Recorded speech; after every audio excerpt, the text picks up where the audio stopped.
Olá, meu povo, tudo bem com vocês? Me chamo Vaninha Souza e este é o primeiro episódio da série Gravidez Molar, uma doença rara e que ao mesmo tempo acomete tantas mulheres no Brasil e no mundo.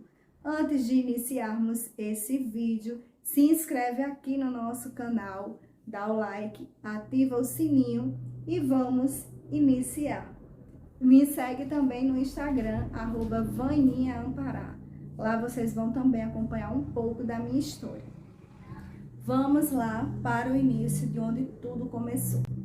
Tudo começou no ano de 2020, com uma brincadeira, né? Algo que a gente no momento considerou engraçado. Bem, era um sábado, né?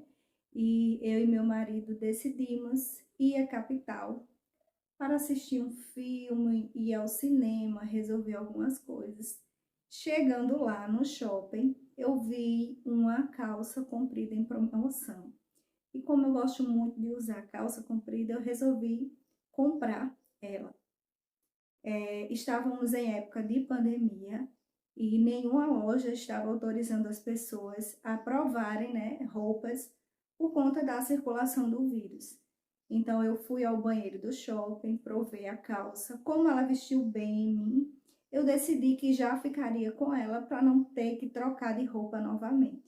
Enfim, passei a manhã inteira com essa calça, tudo bem, tudo tranquilo. Finalzinho da tarde, voltamos para casa. Quando eu cheguei em casa, né, tomei banho, fui organizar as coisas e à noite, como íamos sair novamente, e eu já tinha vestido a calça durante o dia, resolvi vestir a mesma calça para não sujar outra roupa.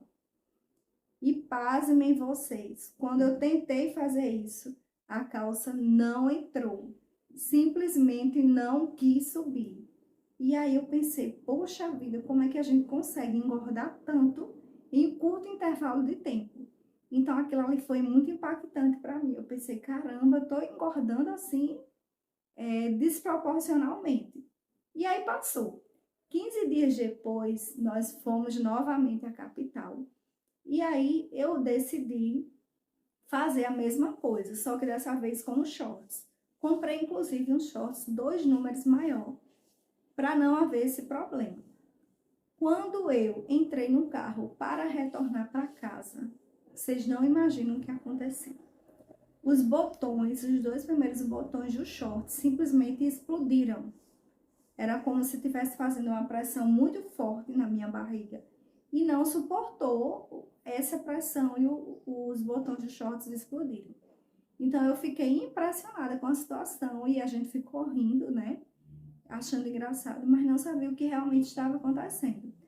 Até que em outubro, né, um pouco tempo depois, eu descobri que estava grávida, né? Fiz um teste de farmácia que foi confirmado, tudo bem, aquela felicidade inicial. Então, até então estava tudo normal. E aí a gente começou a pensar, quando eu falo a gente, eu tô falando de mim e do meu marido, tá, pessoal? Então, quando nós descobrimos a gestação, aí veio, né, à tona aquilo que tinha acontecido, e aí a gente pensou, caramba, então isso era, essa questão do engordar tão rápido era devido à gravidez, e vai ser uma gravidez de gêmeos, né, porque eu já estava com muitos sintomas, minha barriga já estava grande, enfim, até aí tudo normal, vários planos, né, qual mãe, ao descobrir uma gravidez, não começa a planejar como vai ser o quartinho do bebê, como é que vai ser o rostinho do bebê. Enfim, vários planos feitos e aquele pensamento positivo de que tudo daria certo, até que no primeiro ultrassom, né, na primeira consulta de pré-natal, passamos pela médica, e aí ela fez, né, solicitou todos os exames, e o primeiro ultrassom, que seria mais ou menos com 6 semanas e alguns dias. Quando eu entrei na sala da médica, né, feliz por pensar que ia ouvir o coraçãozinho do bebê, a médica faz um silêncio enorme, aquela sala fria, congelante. Meu coração já disparou sem entender o que estava acontecendo. e de repente ela pergunta se eu tive algum sangramento. E quando ela falou aquilo, meu coração já disparou, porque eu imaginei, né, que algo não estaria bem, que não era comum ela fazer aquela pergunta. E eu respondo que não, já chorando. Ela pergunta novamente se eu estou sentindo alguma coisa, se eu senti cólicas. E eu não, respondo que não, triste, né? Por que ela estava me fazendo aquelas perguntas?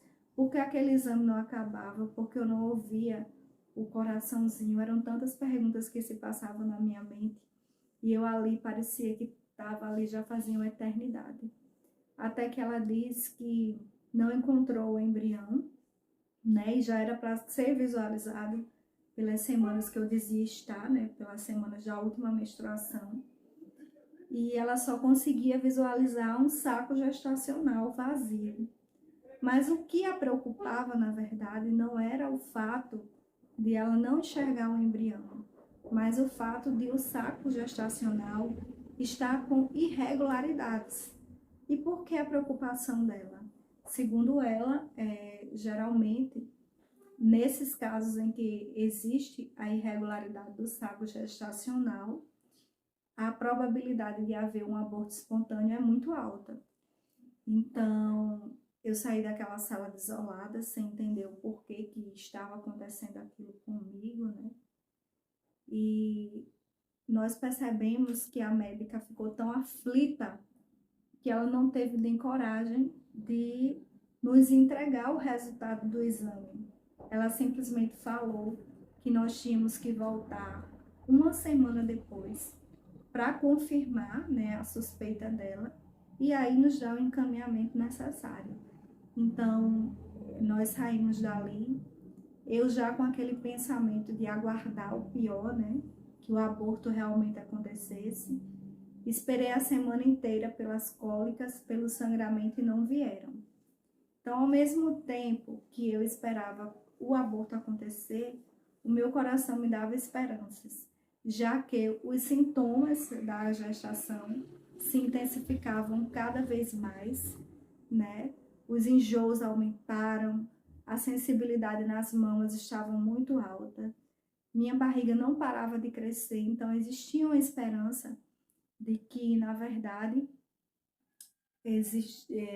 o diagnóstico feito pela médica tinha sido errado e que da próxima vez, na próxima semana, né, nós iríamos ouvir o coraçãozinho do bebê e iria estar tudo bem. Então se passou esses longos 7 dias, né, aguardado. Parece que era anos de espera para que esse dia chegasse. E finalmente chegou. Mais uma semana se passou e nós voltamos à clínica para realizar o ultrassom novamente.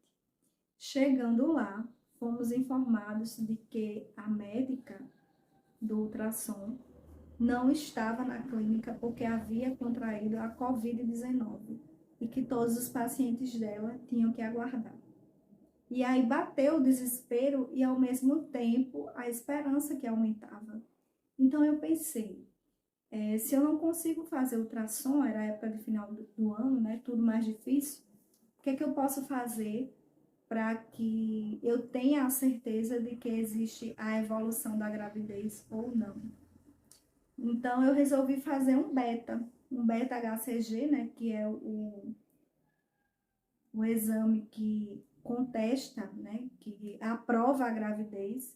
E eu sabia que, quer dizer, eu pensava que, na minha mente era isso, que se houvesse progressão, né, elevação dos índices do beta-HCG, a gravidez estaria evoluindo. Então, eu realizei um beta e quando eu recebi o exame, veio dizendo que estava em 28.000. Então, naquele momento, para mim foi uma surpresa maravilhosa. Eu disse, então tá dando tudo certo, a médica realmente errou, a gravidez está evoluindo. Mas aí, quando eu mandei o resultado do beta-HCG para a minha médica, ela não reagiu muito bem e pediu que eu realizasse o ultrassom com urgência. E a partir daí, vocês vão saber mais no nosso próximo episódio. Não percam!